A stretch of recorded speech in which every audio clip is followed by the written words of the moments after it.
What are you saying, ladies and gents? It is your boy BucketHatSam, and we are back again for episode 2. Who'd have thought it? 2 in a row. We did it. Consistency. It is episode 2 of BucketHatSam Talks Ball with the man, the myth, the legend, Isaac. He's back again. He's made it for 2 in a row. Will he get a hat trick? No one knows. That is the question. Isaac, how was your weekend? How are you doing? I'm good, mate. I'm good. Definitely aiming next week to take the match ball home with me. 3 episodes in a row. To be honest, I am as well. I'm hoping as well. I've got my CSK Sophia top on and I'm ready to go, mate. I'm buzzing. I am. It's too cold, so I haven't got a football show on this week. I know it's quite disappointing. I'm supposed to, but now I've got the jumper on, I've got my slippers on, I'm tucked in, I'm comfy, and I'm ready to talk non-stop football. Mate. Exactly. There is so much I want to talk about, but I'm just going to quickly get it over and done with because I've had a lot of stick after my opinions on the last episode where I spoke about Fulham not getting promoted. I'm sticking with it. I still don't think they're going to get promoted, even though they put 3 past us baggies. It still hurts.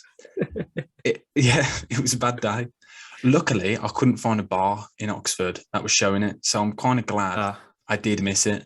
I just had that horrible feeling when I couldn't get 4G. I refreshed the page and 2 goals have gone in, but we're not going to talk about it. There you go. That's a segment on West Brom's result and the fact that Fulham will not get promoted, guys. You heard it here. I promise you they will not get promoted.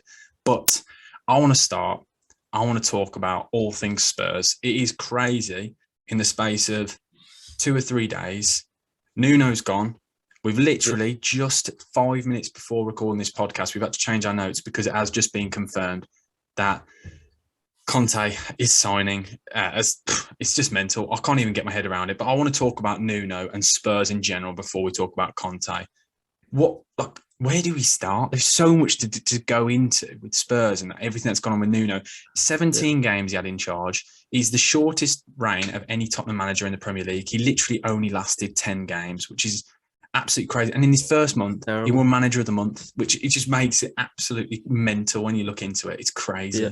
I just love that first game of the season, beat City. They're like, oh, we're back. Nuno's at the wheel, blah, blah. And then 10 games later, they're booing him at half time or like throughout the game. And like they're singing, you don't know what they're doing when he brought on Bergwijn. Yeah. Against Man United. It's when he took us Lucas Moura, wasn't it? Because Lucas Moura was one of the only players who actually looked like they were doing something. It was odd. His reign was interesting. I don't know really how to describe it. He loved the old 4-2-3-1. I'm surprised he didn't go for like the 3 or the 5 at the back like he did at the Wolves. He changed the system. He went for the 4-2-3-1 with 2 holding midfielders in Ollie Skip and Højbjerg. And it just did not work. It was possession-based football. That's what it was all based upon. But I can't decide, looking at it, was it Nuno or was it the team? Because I think when you look at the squad in general, I don't think Tottenham have a good squad at all. I genuinely believe if you take Kane and you take Son out of that squad, I know that's like obviously a lot. I genuinely believe this, and I know, again, this might be controversial, just straight in there. I think they'd be a bottom half of the table team. I look at man for man, and I compared it to a side like Aston Villa, who we'll talk about later in the episode. Yep. And I just don't think the squad is very good at all. They're relying on youngsters and new signings, and the new signings haven't come good. There's so much going wrong with this club. And then you've got Daniel Levy, who it's literally just, I can't even describe how he's running this club. He doesn't invest money, obviously, as we know. Managers changing every minute. It's like a car crash. And obviously, we can talk about Antonio Conte, but I just delving into that squad and what's gone on. What do you think? Do you get where I'm coming from here? Is it Nuno or is it the squad? No, honestly, I was watching the Spurs United game, and I just thought, like, obviously heard the booing from the stands, and I was thinking, obviously Kane's only got 1 Premier League goal this season, so he's not having a good year so far. Son isn't doing too much either. But I was just thinking the team isn't good enough for top 5. Not even just top 4. I don't think their team as a whole is good enough for top 5. And realistically, they would be a decent season would be Europa League and winning the Conference League. Yeah, I completely agree with you. They're currently sat in 8th place. I know a lot of Tottenham fans may give me a lot of stick, but I don't think Nuno was doing that. Personally, from my perspective, I saw what he did at Wolves, obviously a local team. A lot of my friends and were really happy with everything went on there, and he did brilliant for them in points, and then obviously it kind of fell off, and that's how he left. But I think he was doing all right. 8th place with that squad. When you compare it to all the squads around there, you look at your West Ham, you look at Arsenal, all of those teams, United, Chelsea, Liverpool, they are so far behind. Yeah, I'm worried because obviously now we can talk about Conte then. I think it's perfect time to segue into it. Conte's coming in, and we know what Conte's like. Yeah. I looked at his managerial career earlier. He's had 8 jobs, and he's only ever stayed at one job for more than 2 years. He is a manager who hops around, and he has a track record for falling out with owners, requiring money, literally demanding it. Obviously, you know, as a Chelsea fan, yes, I just think this literally, if you could get I genuinely think this is the worst fit as a manager for Tottenham. And we'll get onto your opinion in this. I genuinely believe Daniel Levy, one of the most, like, he literally falls out with every manager, and then you get a manager who falls out with every. It's not. I can't see how it's going to end well. Not only that, obviously, Antonio Conte, you know what the system he's going to play. It's going to be a 3-4-3 or a 3-5-2. I don't think Tottenham have the squad, all the players to do it. It means if they're going to play 3 at the back, it's going to be either Joe Rodon or Davinson Sanchez who's coming into the side, who both don't look good. I just don't see. And a lot of people talk about this long pitch. I just can't see this working. You might disagree. I'd love to hear your opinion. Obviously, being a Chelsea fan, you've experienced him. So what would you say Tottenham fans should expect? And do you think it will work out? Well, just quickly to touch on what you said about Sanchez and that. I don't think they've properly replaced Vertonghen since he left, which is a big miss. Yeah. So they've been a lot looser at the back since he left. But yeah, I mean, I think it could be a good... Obviously, from what you said, he's a very short-term manager. You don't hire him to be like the Arsene Wenger or Sir Alex Ferguson, where they're there for years and years. But he gets you instant success, and I think he will knock the players into shape. I think Spurs, especially seeing on the Amazon documentary, the players are very lackadaisical, and if they don't have to work, they will. If they can get away with not working, they will. They'll take advantage of being able to slack. But I think under Conte, who fell out with Willian because whilst he was at Chelsea, because he didn't let him have ketchup on his chips. They weren't allowed ketchup at dinner time because that was one of Conte's rules. Yeah. But he's very, very strict, very, very regimented. But I think his mentality in that could knock the team into shape, even if it is just for a couple years. Where obviously nowadays in football, you do look for instant success, really. There's never a manager where you're going, okay, I know obviously there's teams that go, oh yeah, it's a bigger picture, there's this bigger picture, that, but that never works. Yeah, so, no, I agree with you. I get what you're saying, and I understand instant success, but when you look at the sides he has managed and where this instant success has come from, obviously at Chelsea, that was a very good squad, and he had players. Yeah. For example, just one player on his own that we can just discuss. I don't know where that name came from. Then Hazard. I don't know why I struggled with the name Hazard. Then I don't know what happened then. I don't know why. For some reason, the name Mikel Antonio just came to my mind. I was going to say I was waiting for you to say Hazard, and then you went Ant. I was thinking, where am I going with this? I was thinking, where am I going with this? But no, he had Hazard, which I think kind of helped. And that team he had was a very strong team. Inter Milan, we saw him work absolute wonders there. Yeah. But the thing is, that squad, again, was very strong. You had Lukaku. What is going on? I was going to say, oh my word, what is going on? Lautaro Martinez, and he had Lukaku. Yeah. Whereas he's going into this Tottenham side, he's got a player in Kane who doesn't want to be at the club. Yep. Son, who just doesn't look like he's at the races at the moment. I don't know if it's because the team around him's not playing well. But as I said, I keep going back to it. The squad is not good enough. No. Ben Davies is not good enough. You go through the whole squad, genuinely, one by one. I don't think half of the team you would keep. He's going to come in, he's going to demand big money.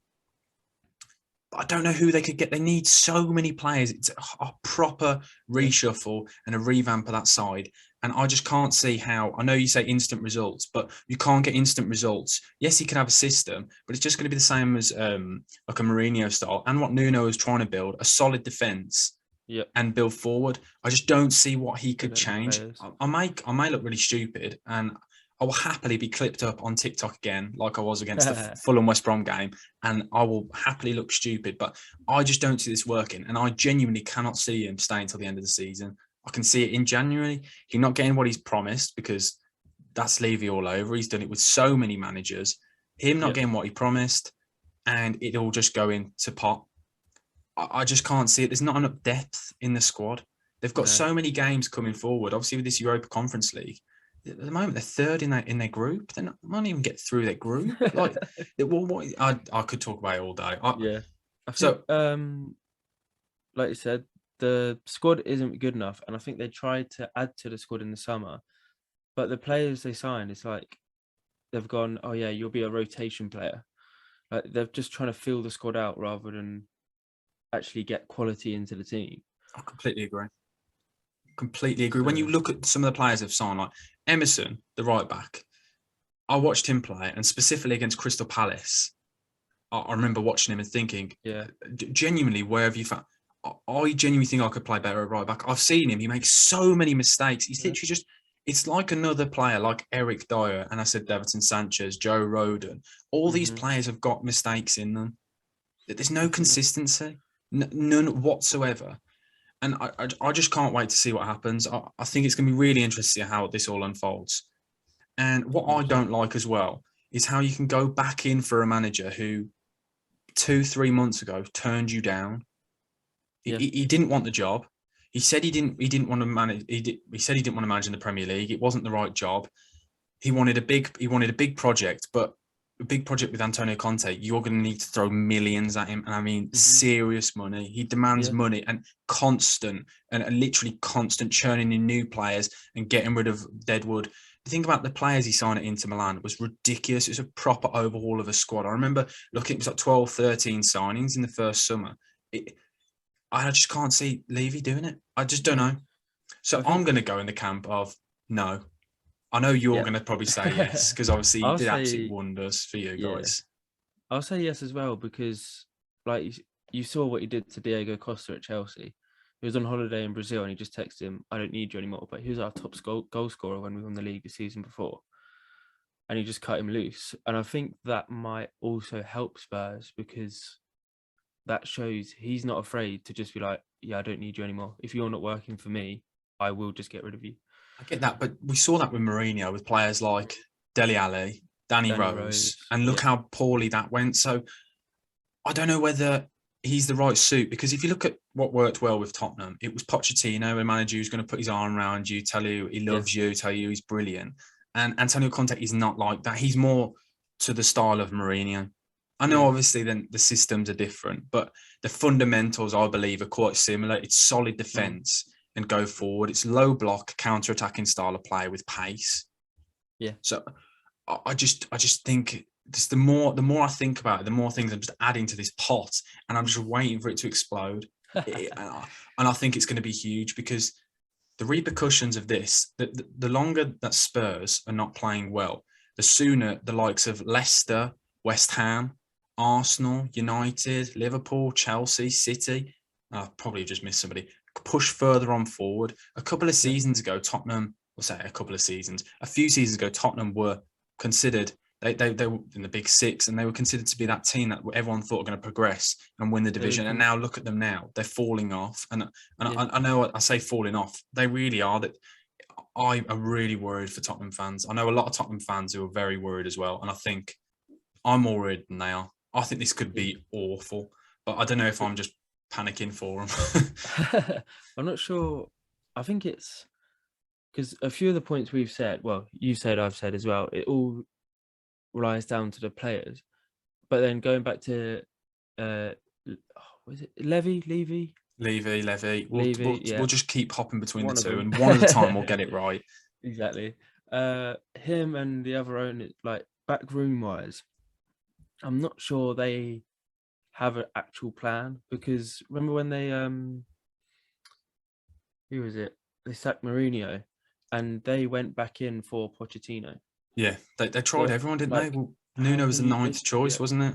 Yeah, exactly. And it's like, you can't be going on about this bigger picture, bigger plan for the future, but not know who you actually want to, like, no one wants to manage the team, basically. Yeah, no, I agree. No one wants to go into a club. It's Fabio. I'm gonna butcher this. I heard it so much on the radio this morning, and I've been practicing his name, and it's come to the moment, and it's gone. It's oh, here we go. Ooh, Paratici, I think, and he's worked with Conte before in Italy, and he really wanted him in the summer. But I think what I've read online is that they couldn't agree on the payment, the salary, and they couldn't agree on the time. And I think what they've done is, it's saying, what I've read is June 2023, so that they are going for a long-term plan. Yeah. But I just can't see this. I just can't see this working. He doesn't like the youth either. It's all about, he loves getting in experience as well, doesn't he? He loves a free agent. Yeah. We'll be waiting for Ashley Young will be coming through the door. Victor Moses will be coming through the door. He'll get the boys back right together. wing back. Alexis Sanchez will come back to London. But no, oh my God. I think it's going to be interesting to see how it unfolds, and we'll have to look back on what we've said here, and either laugh at you or laugh at me. And from the last episodes, we're laughing at me, so hopefully we're laughing at you this time. After my definitely not. I generally think it will go horribly wrong, or very, very good. I don't think it's just going to be like a stable. Yeah, he's doing all right. He's you don't get that with Conte, do you? You do not get that with Conte. It's gonna be good fun. I can't wait. It's going to be good content. I can't wait to see him doing all this on the touchline again. Like he's at a rave. He loves it, doesn't he? He gets so animated on the side. But now we're talking about Tottenham obviously falling out of this big six and the top four. I want to discuss now who we believe right now. So let's just say, for our purposes of this discussion, the top three, no order, so don't get on my back here. Chelsea, City and Liverpool are the three at the moment that seem to kind of, I know obviously City and Liverpool both dropped points this week. Obviously you're going to be happy, but we're not going to talk about that. Them pushing on forward. There is a start of a little bit of a gap starting to form. We'll just say that. Not in points, but in class and depth of squads. Yeah. Who do you realistically think at the moment, non-biased, who do you think can take that fourth spot? There are so many sides right now. Arsenal are coming through. United. United are United. You don't know what to say then. West Ham going strong, currently sat in fourth. You've got a team like Leicester who could pick up their form again, who've dipped. Yeah. What are your thoughts on it? That's a tough one, because obviously everyone was laughing at Arsenal at the start of the season, losing 3 in a row. But they're unbeaten in, I think it's 7 or 8 games now, winning 5, drawing 2. 2 months, they're unbeaten. So they've kind of sorted themselves out. Ramsdale, I think, being in goal instead of Leno, has 100% put more faith in the back line. And you've seen at Chelsea, having Mendy in goal instead of Kepa, the difference it makes having a decent keeper in goal for your back line is insane. But I think it's hard to tell. If Arsenal keep going, as much as it pains me, it's annoying because I'm going with 2 London clubs who are like rivals. That's what I tried to say to you. That's what I said to you. Just non-bias. I was like, literally, just put your love for Chelsea aside. Who would you say? So you're saying Arsenal then, or West Ham? I can't decide which one you're going to say here. So I think, I've got to back my manager in it from last week. I was going to say that. That was my next point. You said last week David Moyes is the best manager. So I'm going West Ham, but it'll be very, very. If Arsenal keep playing how they're playing and keep in form, they could be in with a shout as an honourable mention.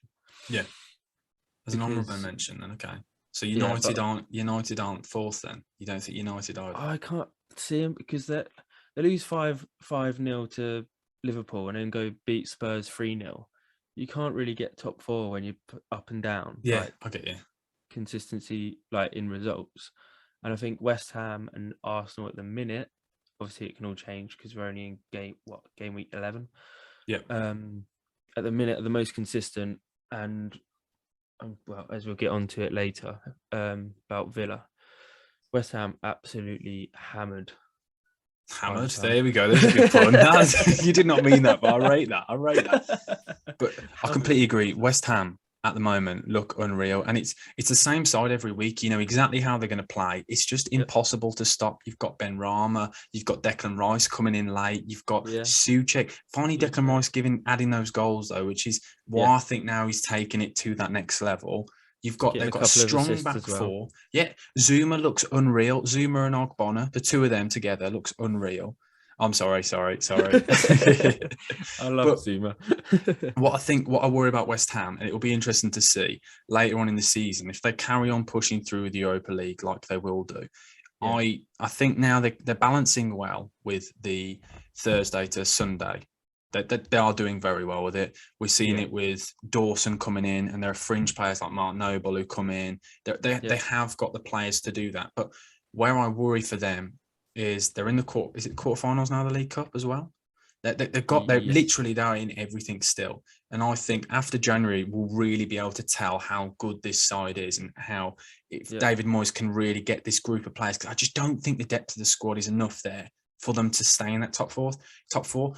I think they'll qualify for Europe again. I'm not saying that. I just think top four might be a little bit too much of a step when you look at the fact that they've really got one striker in Mikel Antonio. And I think that's an important place for them to strengthen in January, especially over the Christmas 100%. Period. Yeah, because Antonio is very like he's got a weak hamstring as well. Yeah, it's like cheese strings, isn't it? It's every week. They're just peeling away. I completely agree with you. They need to add to that, and just a few more extra players, because the thing is, it's what Leicester have done. Obviously, Leicester, it's not going well, but Leicester have built a good squad.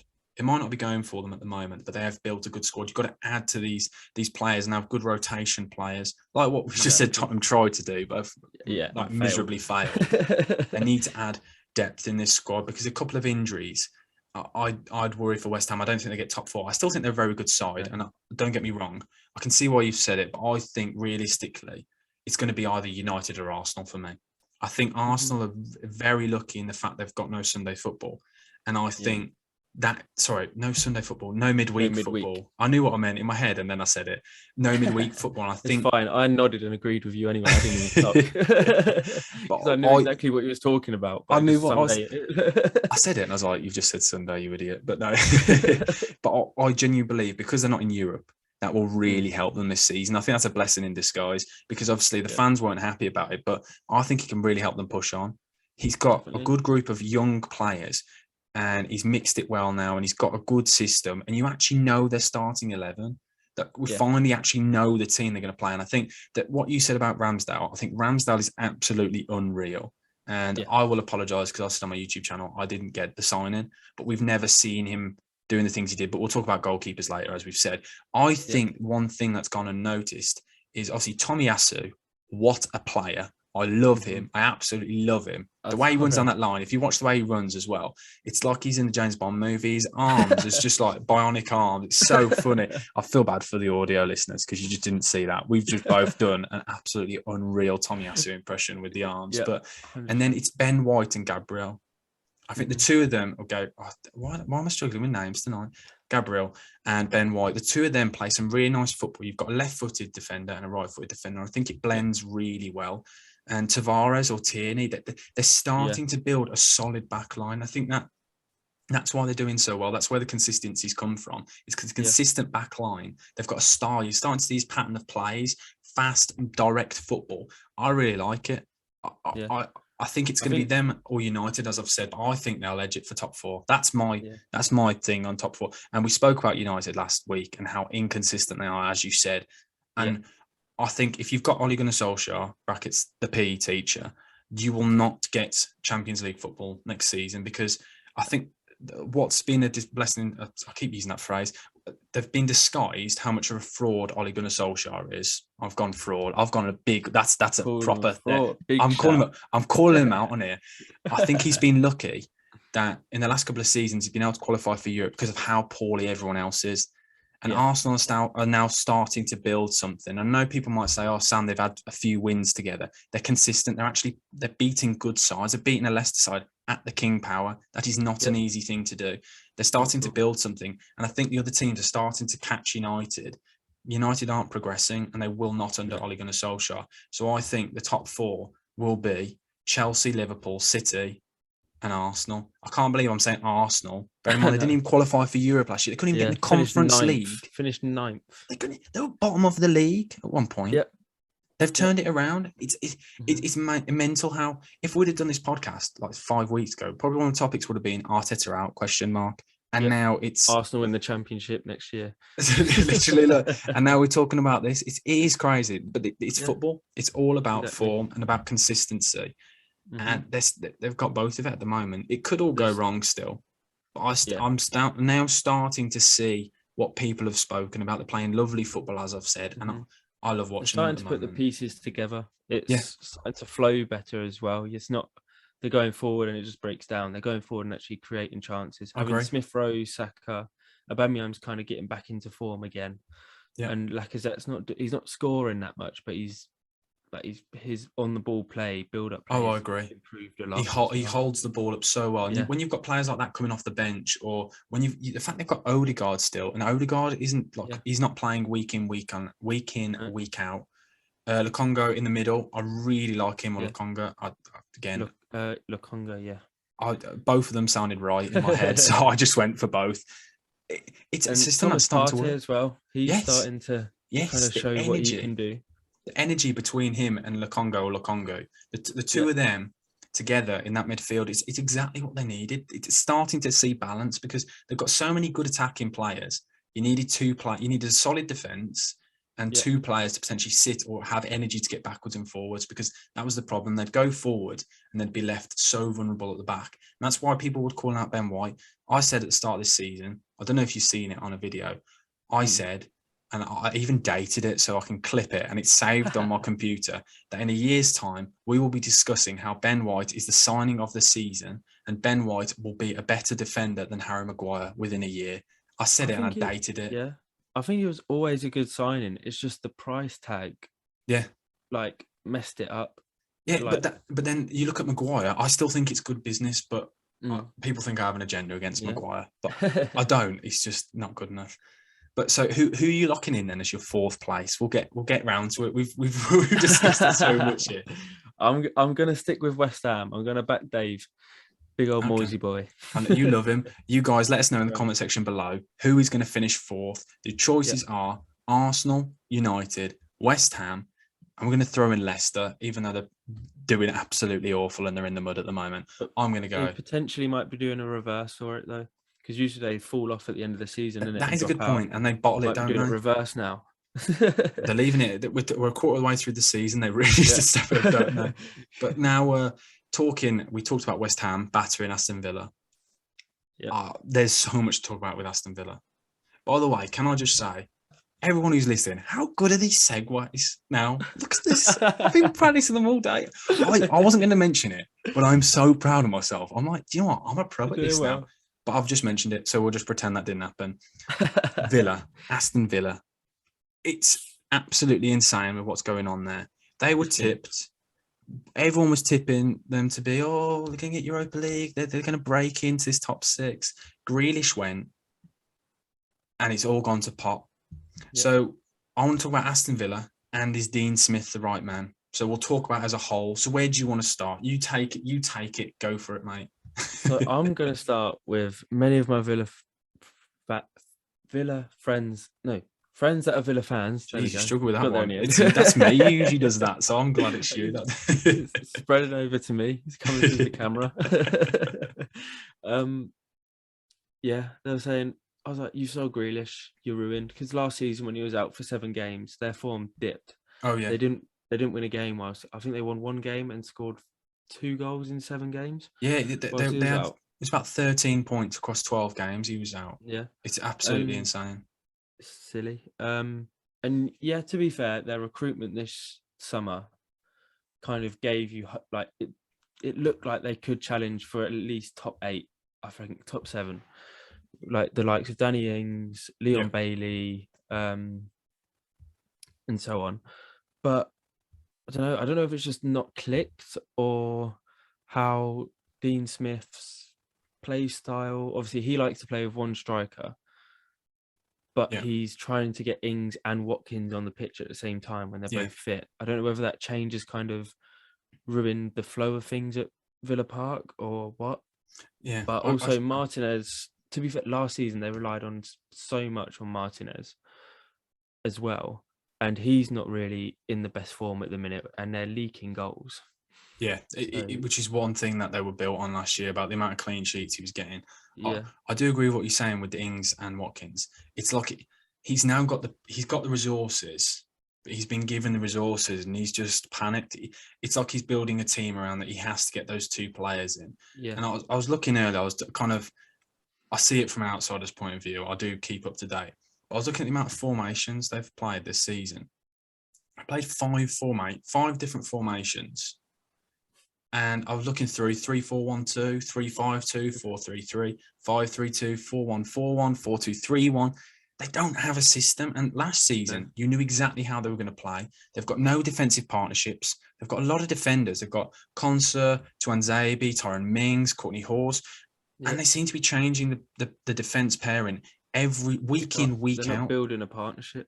That's the thing. And I think, and we when we spoke about earlier with Arsenal and things and building on consistency, and that what I believe, this is my personal opinion on football, it's all about a strong back line. This is like my Tony Pulis coming out of me now.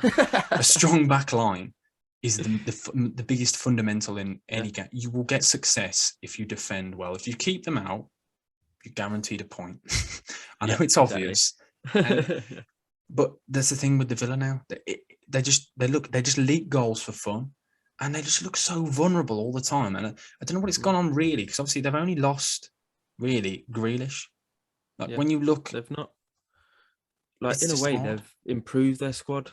Like I know the Grealish is gone, so that is a setback. But their squad this year is a whole lot stronger than last year. Like they've got players that have played in the Champions League in their team now. Their squad is it's stacked, absolutely stacked. Look, genuinely, when you look at the squad, it's what we spoke about with Tottenham earlier. If you went man for man between them and Tottenham, you'd pick the majority of your team would be a Villa combined. If you did a combined 11, majority of it would be Villa. They've got players like Douglas Luiz, John McGinn, Buendia, Watkins, Ings, Cash, Conser. They've got Tuanzebe, Martinez. It's a very, very strong team. And this is why I just worry that has Dean Smith taken this team as far as it can go? They've invested a lot of money, a lot of backing, and they've got this European picture, this European big push. And I'm not sure he's the man to take them that step further. I think he's hit his level. He's got good backroom staff behind him, Craig Shakespeare, a lot of a lot of experience. And I think they've hit the optimum level they can take the Villa. And it's a shame because I think he's a nice manager. I like him. Yeah. He's just coming up with a lot of excuses. It always seems to be excuses week in, week out. Decisions didn't go our way. Well, the decision sort of went their way. I know Conte's sending off shouldn't have been the sending off, but Courtney Horse should have been sent off. Yep. So no matter what, they were already losing at that point. Though that's the thing. I just don't get it at the moment. I'm just not sure he is the man. Like as we've said. I think if they want to push for Europe, I think they have to get a manager that's managed in the European competitions, that has experience of, even if it's just managing in the Europa League, they know how to manage league, like playing in midweek, playing on a weekend. They know how to, like, they know the style of play you need to play in the, like, because Chelsea, we play different in the Premier League to the Champions League. And like, you have to do that. You need to know how to rotate the squad, how to do this, how to do that. But Dean Smith has been, obviously, until the last, was it being the Prem, back in the Prem for this is their third season now. Yeah, this is their third season, yeah. He's only ever managed in the Championship or League One. So I think, obviously, no disrespect to him, he's done a very good job at Villa because they were in the mud in the Championship when he took over. But I feel like you said, to go into that next step of European football, they do need to get in someone who's managed at that top level. No, I agree. And obviously, when you look at their form right now, the form is horrific. Going into this game, it's 4 losses on the bounce. And I was looking at their run of fixtures now coming up. They've got 3 fixtures in which I say they can win. They're away at Southampton this weekend. Friday night kickoff. Then they've got Brighton, then Palace. So I'll say those 3 games where you'd expect them to get something out of those. Then after that, their run is vile. They play Man City, Leicester, Liverpool. it could be really, really worrying times. If they don't get another result this weekend against Southampton, they're going into Brighton and Palace. They're only 3 points off the drop zone. Yeah. Like, they genuinely could I be think- worried about relegation. I think the perfect man right now, going for somebody like Roberto Martinez, throw a bit of cash at him. He wants to get back into club football. He said it. I know he's linked with the Barcelona job, but a manager like him would come back to the Premier League. And he openly said he'd come back within, like, in a heartbeat. Yeah. He'd love to manage in the Premier League. He'd have a good squad, lots of finances. I think he'd be perfect. I'm just not sure Dean Smith's the man. And when you look at that run, it would surprise me if he's still in the job at Christmas. Yeah, well, I mean, the Southampton game, out of the 6 games you just said, is probably the biggest one, because obviously Brighton and Palace, they're in decent form at the minute. So I feel like for Villa, with the team they have, them 3 games, they should realistically be looking for 6 to 9 points. Yeah. Like, they should be looking for 2 wins and at least a draw. And then after that, they kind of need to just, in a way, ride it out and just get the best results they can. It's just whether they can, though, because they've gone 4 losses on the bounce, and they've lost Conte, probably their best defender. Yeah. That target just looks lost at the moment. I just really worry for them, because I'm saying they should win these games, but they should have won a lot of games recently. They should have won the game against the Wolves. Like, this is the thing. Yeah, 2-0 up, losing 3-2. There's no confidence. Everyone seems a bit down. Their heads are down. I just really worry for the Villa, because we've seen with Tottenham, they made a rash decision and they've sacked the manager early on. Yeah. And I'd never like to call for a manager, but I personally think he has to go.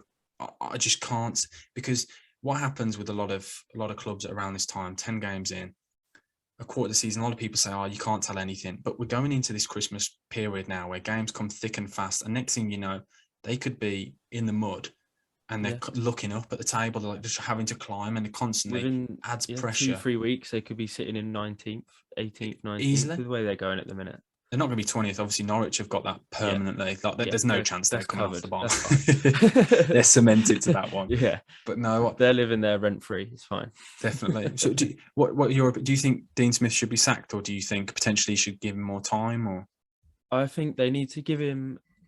I don't think it should be a sudden, so sudden as the Nuno dismissal. Yeah. They need to take these 6 games through, see how they go, and I think especially going into January, if they're going to sack him, they need to sack him either at the start of January or before, at the end of December, after Christmas run, because there's no point really. Let me say that, not really. There's no point bringing in a manager after a transfer window. Yeah, no, I completely to the end of the season where they can't change the team with how even if they just bring in even if they want to bring in just the 1 player or the 2, just to kind of make it their style a bit more. Because at the end of the day, if new manager comes in February, March, he's got the same set of players that aren't playing that well, and the only way he's going to make it better is if he suddenly gets them. I don't know. I just can't see him being lifted. That's the point. He just looks demoralised on the side. He just looks like, you always see him just kind of going. He just hands in his pockets and he's just shouting. And I just think he's slowly losing the dressing room. There are a lot of egos now in that squad. There are a lot of players, and there's a lot of ambition at the club. And if they have got ambition, sack him. You heard it here. You're listening. Yeah. That's why I'm wearing the bucket hat, mate. That's why. They've got to listen. But no, let us know, guys, in the comments whether you believe Dean Smith is the man to keep Villa in the Premier League. I'm not saying that. I'm joking. I'm just trying to wind a couple of people up. If you think Dean Smith is a manager to take Villa on and potentially get this European football that all the fans are wishing for, that Conference League, that's what they're aiming for realistically. The big picture. I love saying the big picture because every club, that's the argument for everyone, isn't it? But no, I want to now talk about goalkeepers. We've spoken about Ramsdale. We've spoken about Martinez. I don't know how you did it. You slipped in Mendy. I heard you earlier. You somehow got Mendy into the conversation. But as I said on last week's episode, we discussed our top managers, the best managers, and we're building our teams throughout the season. We're going to put them out. You went for David Moyes. I've got Jurgen Klopp. Now, we have got to pick our best goalkeeper in the Premier League. There are many goalkeepers to pick. I'm just going to quickly just throw a few names out there. Just I don't know if this will help. You've probably got a name in mind, but I just want to give some people some honourable mentions. You've got Martinez, Alisson, Edison, De Gea, Sanchez for Brighton, Nick Pope, Mendy, Ramsdale, Meslier at Leeds. And obviously Leeds aren't doing as well. Tim Krul. Two left feet, Tim Krul. Tim Krul, two left feet. No chance.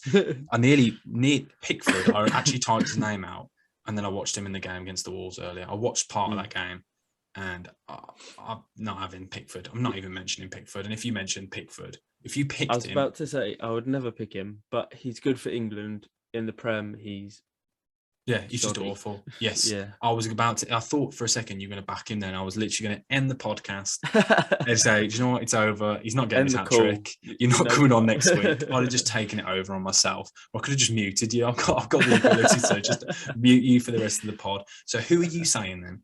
Who do you believe? I want to hear why. Or maybe even just, go on then. Tell me why. And just a bit of explanation to everyone why you think this player is the best keeper in the league. I'm going to have to go for the big man himself, Edouard Mendy. I don't know why I even asked. Do you know what? I thought for a second after last week when you didn't say Tommy Tuchel.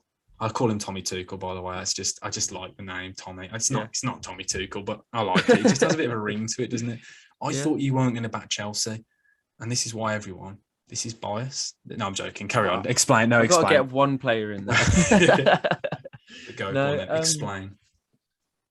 Well, obviously, again, I think I know who you're going to go for, but there's Ederson, Alisson. They are outstanding players. You can't argue that. They're both at the top of their game. But I think, again, you saw him against Brentford. I know that's only one game. You saw him in the Champions League last year. He kept us in so many games. And he got us the 3 points at Brentford, which put us top of the league, 1 point ahead of Liverpool because they dropped a point again. Yeah. And he just makes saves that shouldn't really be made. And it's quite admiring to watch and mesmerising because, again, like I said earlier, when talking about back fours, having him in between in the goal gives our defence so much more confidence that they can, we're just a whole better team. No, I agree. I do get what you're saying. A team, it's, as we said earlier about the defence, it is all built around the goalkeeper. And I feel like they're not looked at enough. And obviously keepers can go, I was discussing it at work today with a couple of lads. Keepers, it's the most high pressure and anyone can turn on you. Joe Hart, 1 minute was the best in the country. Then now he's in Celtic. Sorry. Jack Butland, 1 point was tipped to be. It's so easy to fall off as a goalkeeper, and it's when you find keepers like you said with Mendy, if they can stay at the top level consistently. Oh, I nearly struggled with that one. Consistently, jeez. I get what you're saying. He's so commanding, isn't he? He's absolutely mental as well. He goes into so brave. Some of the times he puts his head in, I'm like, I know it's expected from a keeper. And I hate it when people say they're brave because it's expected, but he is mental. I've seen some of the challenges he goes into. He goes in head first, diving into it. Yeah, this season, I think of 3 or 4 Chelsea games where he has been on the floor and they've been checking him for concussion. And he's had to get up his head and just shake it around a bit to kind of really focus what's going on. But yeah, I think, again, similar reasoning to why I picked David Moyes. The impact he's made on the team, not just his quality, is why I kind of picked him as my goalkeeper. Yeah, because I completely agree. He's one of the main reasons. Obviously, Lampard and things like that. But obviously, Chelsea have changed. But I think he's one of the main reasons as well. Because obviously, Kepa, he's Kepa. I can't really say much more. He always had a mistake in him. He always had a mistake. He's not good in the cup, to be fair, but it's great. His distribution and everything. I do completely agree. And he nearly, ever so close to making mine. I was flirted with it. I flirted with him. I thought, do you know what? You're nearly there. I looked at you. Actually, I want to hear who you just quickly think. Just say the name who you think I'm going to say. Alisson. So I'm going to discuss my goalkeeper. It is not Alisson. It is not Alisson. Oh. I love Alisson. I think Alisson and Ederson have been consistent for so many seasons now. Yeah. And it is expected. Obviously, I have a vendetta against Alisson for that goal he scored against West Brom. I was at the pub and I remember nearly crying. I'd been at the pub all day watching football. and I nearly cried. We were going down anyway, but it's just rubbing salt in the wound, wasn't it? It was just horrible. I think him, Alisson and Edison, the two of them have changed the way goalkeepers are seen in this country. The distribution, how commanding they are, and it's the flair as well, isn't it? It's like the simple Cruyff turns. You never saw a Cruyff turn from a keeper, like very occasionally. Their drilled every passes other are week. Incredible as well. And I thought about those two. De Gea has had a brilliant season. I think he's been very good. And I think what we find with De Gea is De Gea always does well when Man United are playing poorly, because he's having so many shots. He's obviously going to save more. Whereas when he was under who was it that he was doing poorly? Like last season under Ole Gunnar Solskjaer, when things were going well for Man United, he wasn't tested enough. So he'd have two shots and he'd make one mistake and that would be remembered. Whereas now he's been absolutely peppered. But De Gea wouldn't make the team. Sanchez for Brighton, he's been very good. Not made my team because I think, especially against City, he made quite a few mistakes. Nick Pope, I love him. He's a brilliant shot stopper, but he just can't kick a ball, can he? He's just not good at football. He's very old-fashioned goalkeeper. And he suits Burnley. He's just not good at football at all. Mendy, as I said, I'm going to go for Big Ramsdale. And this has come about with the fact that I slagged him off, and when I saw the sign, I thought it was absolutely horrendous. I could not get it. I never saw what people saw him. And I listened to Ben Foster talk on his podcast a couple of months back, and he said he is the real deal. And genuinely, you will be blown away by him. And the more I watch him, the more I realise, I genuinely believe on the ball, he might have taken it a step further than Edison. If you watch his highlights, guys, if you just go in and delve into it, his passing... Especially against Leicester on the weekend. It was ridiculous. Half volleys, drilled, Cruyff turns, and he's so good at... Like, shot stopping is unreal. And I've listened to loads of interviews with David Seaman. He's been working with him recently, and apparently all he does is he's just constantly wanting to progress more. He's training non-stop, and I think you can finally see it. And I think he's, again, the main reason why Arsenal have got the consistency. It's the leadership, the confidence. Because if you're worried constantly what's going on behind you with Leno before, it's the confidence he brings to the team, and I think that will go well in this team and this style of play I'm building throughout the year. I think Ramsdale is huge, and I genuinely, he has to be in the England squad. Yeah, I think right now, match of the day. I think he has to make the team. I think he has to start. I think at the minute, especially, like Ian Wright said on Match of the Day, that he is definitely challenging Pickford for that spot at the minute. Definitely. And he has to, because you just see, like, just saying Leicester because it's fresh in my head from the weekend. But we can discuss it because it is unreal, isn't it? That free kick. Yeah, that save as well, crazy. But it was one of the ones where he spread himself, because most times you see goalkeepers go down and kind of just do that to make himself big. But he's full on gone, dive sideways like that, which obviously takes up even more room in front of the goal, makes it harder for the striker, and it's just hit him. And how big he makes himself is, like, obviously he's a big lad anyway. Yes. But I think the way he spreads himself and like commands his own area is very good. And people, like you said, you were a bit unsure about the signing, and people did judge it a bit because obviously he's had 2 seasons in the Prem, been relegated both times. But his save percentages weren't great either. Like, I did look at the stats. I did try and delve into it. Even his passing accuracy was not great, but I do think it was the systems. I think it's the system. But me and my mates were saying he is a Premier League goalkeeper, and before he left Sheffield United to go to Arsenal, we were like, oh, okay, he might rock up at a Southampton or like a team on that level. If Villa didn't have Martinez, he would be there, etc. But when he went to Arsenal, it was like, hold on a minute, that's a bit of a big step. We thought Sam Johnston would be higher up than that. I did as well. I was hoping for that cash, but but no. Well, he's definitely proved the haters wrong so far. 100%. He's been unreal, and that's why he's slotted into my team as the best keeper. Let us know, guys, if you disagree with anyone, if you can think of any keepers we may have missed, but let us know in the comment section below, guys. And now we've talked about the Premier League. A lot of people love the fact that we actually discuss the Championship, because a lot of people leave that league out. Everyone knows our opinions of it. It's probably one of the best leagues in the world. It is unreal. And as we've seen with some of the results on the weekend, you just can't predict it. And there's no point trying. And that's why I've given up doing my predictions, because they're just always wrong. And I thought, how about last week we discussed who's getting promoted, who's coming to the Premier League. I want to discuss now then who is getting relegated to League One. Right now, we'll talk from the 24th position to 21st. So we'll talk about the bottom four, to 20th. We'll talk about those bottom teams. We've got Derby, Barnsley, Hull, Cardiff, and Peterborough. Those are all separated by 9 points currently. Yeah, 14 points to 5 points. Yes, they're all different in form. Obviously, we'll just pretend, obviously, we know Derby, their current situation with the points deduction. Yeah. Who do you believe then is going to get relegated? I think since West Brom stole their manager, Barnsley haven't been the same, and I think they will go down. And we did steal Alex Mowat as well, their captain. Yeah. Like we did take literally everything that was good about them, which is a shame because they've got players like classic striker that I've absolutely loved, Macaulay Woodrow. Yeah. I've loved him. He was football manager for me about 5 years ago. He's just been at Barnsley for ages. He was at Fulham. He was one of those players that just always is in the Championship or League One. But I do worry for Barnsley. I think, especially with their form recently, has been absolutely horrific.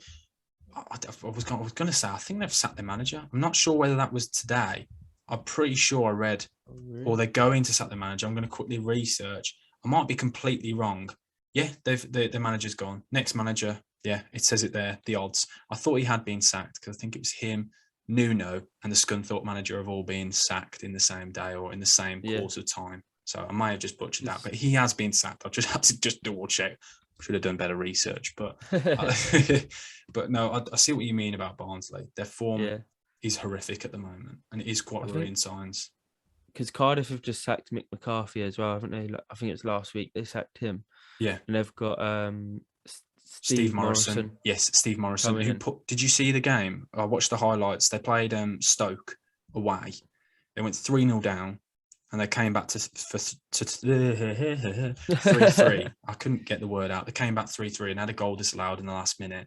They looked unreal. And the thing is, with the Mick McCarthy system, it was get the balls into Kiefer Moore. They were playing some unreal football. So Cardiff, I feel like they will be fine. They've got a good squad. Yeah. I predicted that they'd make the playoffs. And I think they've got a really good squad. They signed Collins from Luton last year, who hasn't really had a sniff at all. I think they've got a very good team, and it's very, like Aidan Flint, Morrison. They've got some good, serious Championship players. They should not be where they are. They will climb. They were in and around the playoffs last year, so they have the quality to be a decent team in the Championship. I agree. It just I wasn't want working. to throw in. I think Preston could somehow be getting roped into it because they're always a bit. Here and there. They're here and there. They're very mixed because I saw they beat Luton on the weekend, and they've still got. I still can't believe he still plays. I couldn't believe when I saw him on the highlights. Scott Sinclair coming off the bench. They've got some good. They've got an all right team. It's not quite there. I personally think they will be all right because they have got some good players. I think they'll be fine. Yeah, but I just think they possibly, if they're not careful, they could get roped into. I don't think they'll go down, but they're 19th to 21st. Yeah, in that, yeah. I think Derby will step up. I know this might sound controversial. They're currently the second best defensive record in the league, and that is all down to Wayne Rooney's system. It's a 4-2-3-1. I went to watch them play against Luton. I went to the game at Pride Park, and they play a 4-2-3-1. With Max Bird and Graham Shinney as the two holding midfielders. And the balance between them, obviously Graham Shinney's a lot older, he's experienced, he knows what he's doing. With Max Bird with the energy.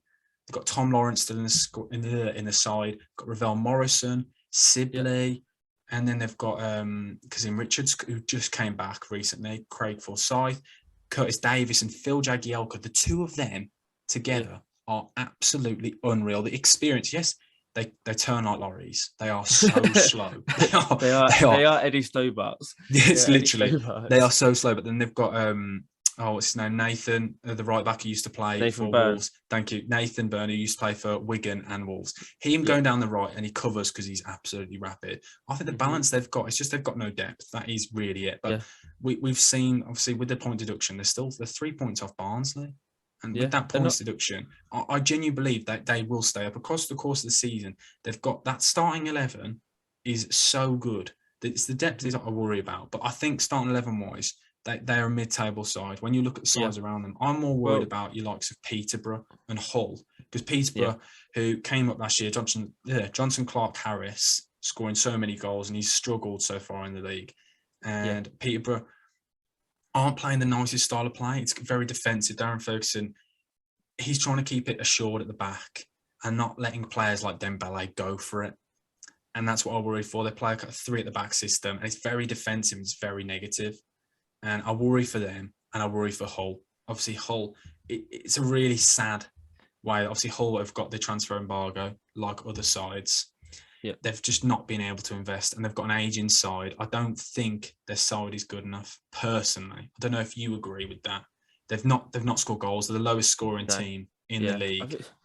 It's hard because, for unknown reason, no idea why, always had a soft spot for Hull.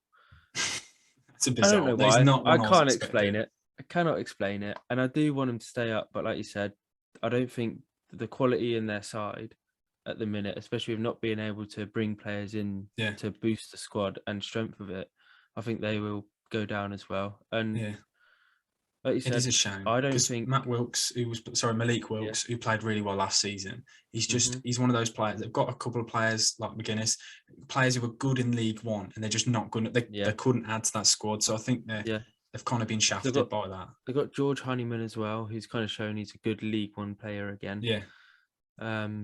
But yeah, I think I agree with you with Derby staying up though, because they're not obviously they had the points deduction, which is why they're at the bottom of the table. Yeah. Before that, they were in 14th or 15th place, and they're not losing games. They're not being like run over or anything. They are just drawing. They're drawing games, and defensively they seem very sound. Going forward, they kind of lack a goal or two, but if they didn't have the points deduction, they'll be sat in, I think, 17th or 18th at the minute. I thought you were going to do the quick maths then. I thought I could hear the brain ticking over. I was like, geez, if he's going to do the maths straight up, I rate that. They'll be sat on 17 points, so they'll be above Peterborough, who are in 20th, and then just below Preston, who are on 18 points in 19th. Yeah, so I've watched them twice this season. I watched them in a pre-season friendly at Notts County, and I was really worried for them. And I predicted then that they'd come bottom of the league because I thought they are hopeless. But Wayne Rooney has got his men, and Liam Rosenior, and the two of them together have built a really solid defence and not a nice team to play against. There's no space, and they counter you with pace. With Tom Lawrence, he's a good player. He's a championship bagsman. Kazim Richards, it's a well-oiled system. And I do believe they'll stay up. So who are your 3? Then lock them in. I want to hear it. It doesn't have to be in any order. Or if you want to go order, you can go for it. In no particular order. He's I'm not going to be caught out. I think it'll be Barnsley, Hull, and between Posh and Cardiff on that final spot. If you're saying go on. You're going to be controversial and lock in Cardiff. I want to say Cardiff. But you're scared that we might lose all of our Wales fans.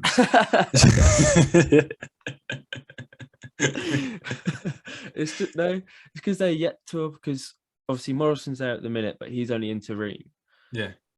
So I think Cardiff purely rely on who they appoint as their manager. But if they appoint the wrong person, I think they could go down. So you're skirting around this. You're avoiding this very well. It's like a politician. This is just, I'm pressing you on it. There we go. Hull, Barnsley, Cardiff, done. I would just like to apologise to all of our Welsh listeners. I love Wales. Yeah, Cardiff is a great. That's not what you just said. Don't backtrack. Can you hear that beeping? You're reversing. I can hear you reversing on it. No, I'm not going to offend the Welsh nation. And I believe Cardiff have got the resources to stay up easily. And they're the kind of side, when you see these teams, like we spoke about Villa earlier, they can come back and get a bit of form and push for the playoffs. But I can't see that happening. You're going to stay up, basically, guys. I don't hate you. I am going to go, and I'm going to even say the order of mine. Oh. I believe Darren Ferguson's men will come at 24th in the league. I believe Peterborough will be bottom of the league. I haven't seen enough for them going forward and defensively. I think Hull will come 23rd. I believe they're not scoring enough goals. I keep saying I believe, but I'm going to carry on saying it. They're not scoring enough goals, obviously. I just don't think they've got a deep enough squad. They've got a few good players, so I'm going to go 23rd for them. And then that next spot, 22nd. I'm not going to throw in a Welsh team because I love Wales, so I'm not going to do that. Yeah. I am going to lock in. Here we go. Drum roll, please. Barnsley. It's not very dramatic. I just don't think they've got the deep enough squad. No. I think it's Bradley Collins, the goalkeeper, is the one player who I could see moving, and they've got a few good players, but it's just not working out for them at the moment. They've lost everything they had. And I think the difference is this season is last season it was kind of like the Sheffield United syndrome. I see it as it's the unknown. They would take it to other teams. They had a manager who literally just said, play like headless chickens, go forward. And they had a player like Mowat who could spray the ball around. They've lost that manager who believed in that team and took them to the place that he did. And they've lost their captain, their best player. And I believe they can't. Completely agree. Yeah, I just don't think they'll be the same team. So there we go. Those are my bottom three. Those are who I believe can get relegated. Let us know in the comment section below who you believe. And if you're Welsh, send Isaac some hate. And a lot of people have asked me to do this. I know this isn't great for you, this little segment. People have asked me, obviously, a lot of people who are on this podcast have come through the TikTok where I do non-league ground reviews or even league ground reviews. And people just want to know where I'm going next. For some reason, they want to know. They want an exclusive because I've had to start planning in advance now. I didn't used to plan in advance. Next game with a load of people going, bucket hats. So tomorrow, when this comes out, today, at the time this is out, I will be on my way to watch Stourport Swifts. And then potentially on Saturday, not entirely sure yet. I might be going league again, 2 weeks in a row. I might be going for Crew Alexander. Could be potentially, because last week I did Runcorn non-league, and then Saturday I went to Oxford United to the Kazam Stadium. I don't know if you've ever seen it. It's only got 3 stands. It's absolutely it's weird. It's so like it was bizarre. Like you pull up to it, and there's a roundabout just outside the ground, and I'd gone with my girlfriend, and we were in the car, and I said to her, I was like, "What's that?" And you literally can see into the ground through the bushes. Crazy. You just see the stand. And I was like, well, that's the ground. We found it. Because usually trying to find a ground in cities is a nightmare. It's crazy. It's just on the outskirts. You can see into the stadium just through the gaps in the bushes. It's bizarre. It's absolutely bizarre. So there you go, guys. Hopefully I've given you the little roundup that you wanted. I didn't know how to say it. I didn't know what I'll people be off wanted. to the Rico Arena tomorrow whilst you're off to Stourport Swifts. Ooh. Coventry versus Swansea City. That should be a good game, you know. That will be a good game. Coventry play some really nice football. Mark Robins' men are a really nice side to watch. And there's one player that I absolutely love, but I am not going to even attempt to pronounce his name because I've got so much stick because I did a best player from every team in the Championship. I pronounced his name. I did 3 different attempts, and I've had so many Coventry fans commenting, none of them were right. So do you know what? I'm not even going to attempt it. I'm just going to say he's brilliant. You can go for it. If you want to get the stick, you go for it. Look. Say it with chest. I'm not top scorer, yeah. We're on about the same player. Yep, we are on about the same player. The only name on that list who is impossible to literally pronounce. Yeah, go on, try it. Go on, try it. It's vile. I'm trying to work it out. I tried to work out. I spent ages, and I said it 3 or 4 different. Here we go. I thought you were going to try it then. I'll rack it up the courage. we can leave it till next week if you'd like. We can practice all week. Guy Orcas. There we go. It could be that. It might not be. Because people just say in the comments, it's not that, it's this, and then just type the name back out again. I'm like, cheers for your help. Because I can't. I'm just going to say it the same. Oh, it's annoying. It's annoying. But as I like to always do, I forgot to tell you this before. We did it last week. Have you got any tips for fantasy this week? Because my fantasy this week went absolutely horrendously. I genuinely was in the mud. I backed Liverpool. I backed City. Any team I backed lost. I'd got Damari Gray. Yeah. I think that's going to be his last game. I backed Vardy this week. Everything went against me. I sat with a miserable 38 points this week. I was very disappointed. And I thought, you know what? This is awful. I got 54 this week. Show off. I did No one wants to alright. show off. No one likes to show off. But I want to do this so we can clip this and say our pick. We'll both pick one player to choose. If you're looking at the games, there's some brilliant games. And if you want to know who Norwich are playing, because that's usually where everyone's picked, Brentford are playing Norwich. Brentford. Get Ivan Toney in your squad. Literally, Arsenal have got Watford, West Ham, Liverpool, so you don't really want to touch that. Man United, City. But Man United do like playing against City, don't they? And when Ole Gunnar Solskjaer's under pressure, they come through. He usually pulls it out of the bag. And Brighton have got Newcastle. So I was going to say, just looking at that. So have you Arsenal got Watford, though? I know that again. That could be one. So tell us, have you got one player, your one pick? Just because I think it'd be funny as well, because no doubt they'll be injured by then or something Probably. Who is your pick of the week? My pick of the week, looking at the fixtures, I'm actually going to say Rafinha for Leeds. Rafinha for Leeds. That's a good. Yeah. Do you know what? He was reliable last year, and he got, was it an assist or a goal this week? One of the two. He scored because they were playing Norwich. Yes. I'm pretty sure last week we said back Leeds. That was like our tip. I want to go something left field. I say left field. It won't be left field, let's be honest, really. One player I would like to say, and he is the GOAT. This every year there's always one defender that I tell everyone to get. Last year it was Dallas, and then they just did us over and made him a midfielder. This week, my guy, I'm obsessed with him, Livramento.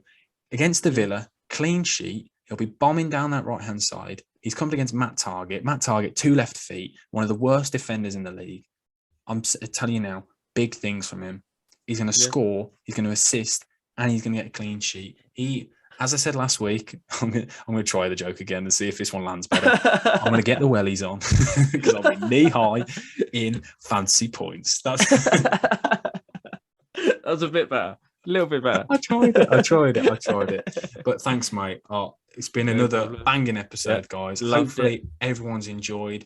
If you enjoyed it, guys, smash that like button if you're listening on YouTube. If you're on Spotify, follow, click the notifications bell. Yeah. I think I've just smashed that outro. I'm trying to think, have I missed something? But comment all of your thoughts, guys. Hopefully you enjoy it. And next week, I've not told Isaac this yet. So this is going to be news to him. I'm hoping. I've had lots of people ask if they can feature. So what I'm going to try and do is I'm going to try and get people to send in questions via voice notes. We can play them at the end and we'll answer all your questions every week. Because I had over 10 people ask. They wanted to send in questions. I didn't get time to talk about it this week, but we will do next week. Send in questions.